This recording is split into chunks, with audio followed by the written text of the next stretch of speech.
Friends, welcome to my recipe corner. അപ്പൊ ഇന്നൊരു super cutlet ആണ് കേട്ടോ. നമ്മുടെയൊക്കെ വീട്ടില് സാധാരണയായിട്ട് ഉണ്ടാക്കാറുള്ള കപ്പ അഥവാ കൊള്ളിക്കിഴങ്ങ് കൊണ്ട് ഒരു സൂപ്പർ ടേസ്റ്റി കട്ട്ലറ്റ് ആണ്.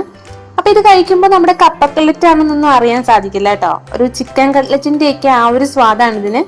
അപ്പൊ നിങ്ങൾ ഇതുവരെ കഴിച്ചിട്ടില്ലെങ്കിൽ ഉറപ്പായിട്ടും ഒരു തവണയെങ്കിലും ഒന്ന് എല്ലാവരും ട്രൈ ചെയ്ത് നോക്കണേ. അപ്പൊ വീഡിയോ കണ്ട് ഇഷ്ടപ്പെട്ടാൽ എല്ലാവരും ലൈക്ക് ചെയ്യുക, മാക്സിമം ഷെയറും ചെയ്യുക. പിന്നെ ഇതുവരെ എന്റെ ചാനൽ സബ്സ്ക്രൈബ് ചെയ്യാത്തവർ പ്ലീസ് ഒന്നങ്ങ് സബ്സ്ക്രൈബ് കൂടി ചെയ്തേക്കണേ. അപ്പൊ ഇനി നമുക്ക് വീഡിയോയിലോട്ട് പോവാം. ഞാനിവിടെ മീഡിയം സൈസിലുള്ള 3 കപ്പക്കിഴങ്ങ് ഇത് ഇങ്ങനെ ചെറുതായി മുറിച്ച് വെച്ചിട്ടുണ്ട്. കുറച്ച് വെള്ളം, മഞ്ഞൾപ്പൊടി, കുറച്ച് ഉപ്പ്. ഇനി ഇതൊന്ന് മൂടി വെച്ച് വേവിക്കാം. അപ്പൊ ഈ കപ്പ നന്നായിട്ട് വേവുന്നതാണ്. അപ്പൊ നിങ്ങൾ കപ്പ എടുക്കുമ്പോൾ അത്യാവശ്യം നന്നായിട്ട് വെന്തൊന്ന് ഉടച്ചെടുക്കാൻ പറ്റുന്ന ടൈപ്പ് കപ്പ എടുക്കാൻ ശ്രദ്ധിക്കണം കേട്ടോ. അപ്പൊ ഇത് നമ്മുടെ കപ്പക്കിഴങ്ങ് നന്നായിട്ട് വെന്തിട്ടുണ്ട്. ഇനി ഇതിന്റെ വെള്ളമൊക്കെ ഒന്ന് കളഞ്ഞ് ഒന്ന് നന്നായിട്ട് മാഷ് ചെയ്തെടുക്കാം. ഇനി നമുക്കൊരു കടായി അടുപ്പത്ത് വെക്കാം. ഇതിലേക്ക് കുറച്ച് വെളിച്ചെണ്ണ, ഇനി ഇതിലേക്ക് 2 സവാള ചെറുതായി അരിഞ്ഞത് ചേർക്കാം, ഒരു 3 പച്ചമുളക്, 1 ടേബിൾ സ്പൂൺ ഇഞ്ചി വെളുത്തുള്ളി ചതച്ചത്,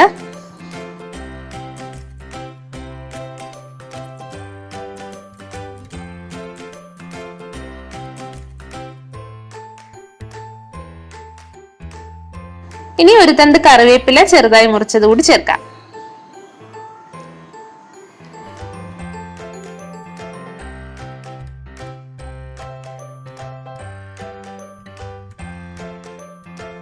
കുറച്ച് ഉപ്പ്. അപ്പൊ നമ്മൾ കപ്പ വേവിച്ചപ്പോഴും ഉപ്പ് ചേർത്തിട്ടുണ്ട്. അപ്പൊ അത് നോക്കിയിട്ട് ചേർത്താൽ മതി കേട്ടോ. ഇനി ഇതൊന്ന് വഴറ്റിയെടുക്കാം. അപ്പൊ ഒരുപാട് ബ്രൗൺ ഷെയ്ഡ് ഒന്നും ആവണ്ട. അപ്പൊ ദേ ഉള്ളിയൊക്കെ നന്നായി വഴന്നു വന്നിട്ടുണ്ട്. ഇനി ഇതിലേക്ക് കുറച്ച് മഞ്ഞൾപ്പൊടി, 1/2 ടീസ്പൂൺ കുരുമുളക് പൊടി, 1/2 ടീസ്പൂൺ മുളക് പൊടി, 1 ടീസ്പൂൺ ഗരം മസാല. ഇനി ഈ പൊടികളുടെ പച്ചമണമൊക്കെ നന്നായിട്ടൊന്ന് മാറുന്നവരെ ഒന്നങ്ങ് വഴറ്റിയെടുക്കാം. അപ്പൊ ഈ പൊടികളുടെ പച്ചമണമൊക്കെ മാറിയിട്ടുണ്ട്. ഇനി നമുക്ക് ഇതിലേക്ക് നേരത്തെ മാഷ് ചെയ്ത് വെച്ച കപ്പ ചേർക്കാം. അപ്പൊ വേറെ ഒരു പച്ചക്കറികൾ നമുക്ക് ഈ കട്ട്ലറ്റിന് വേണ്ടി ആവശ്യമില്ല കേട്ടോ.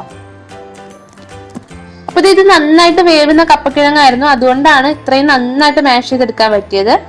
അപ്പൊ അല്ലെങ്കിൽ ഒന്നങ്ങ് പൊടിച്ചെടുത്താലും മതി.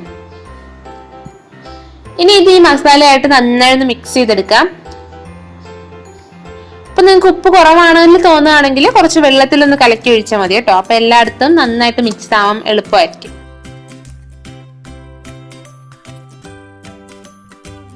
അപ്പൊ നമ്മുടെ സവാളയും കപ്പക്കിഴങ്ങും മാത്രം ഉപയോഗിക്കുന്നുള്ളൂ നമ്മൾ ഈ കട്ട്ലറ്റിന്. അടിപൊളി ടേസ്റ്റിയാണ്. അപ്പൊ ഇത് നന്നായിട്ട് മിക്സ് ചെയ്തെടുത്തിട്ടുണ്ട്. ഇനി ഇതൊന്ന് തണുക്കട്ടെ.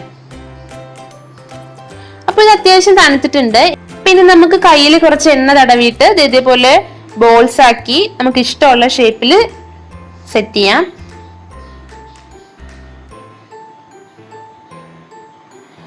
ഞാനിവിടെ 2 മുട്ടയുടെ വെള്ളം എടുത്തിട്ടുണ്ട് കേട്ടോ.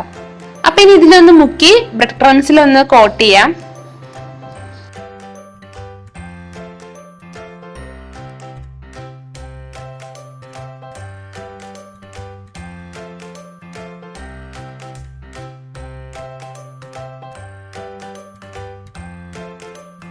ഇനി നമുക്കിത് ഓരോന്നായിട്ട് എണ്ണയിലിട്ട് വറുത്ത് പോരാം.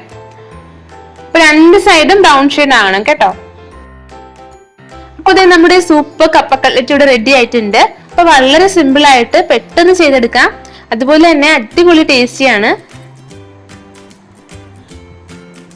അപ്പൊ നിങ്ങൾ ഉറപ്പായിട്ടും എല്ലാവരും ഒന്ന് ട്രൈ ചെയ്ത് നോക്കണേ. അപ്പൊ ഇതുപോലെ ഒരു ഈസി ആൻഡ് ടേസ്റ്റി റെസിപ്പി ആയിട്ട് നെക്സ്റ്റ് എപ്പിസോഡിൽ കാണാം. Till then take care and by.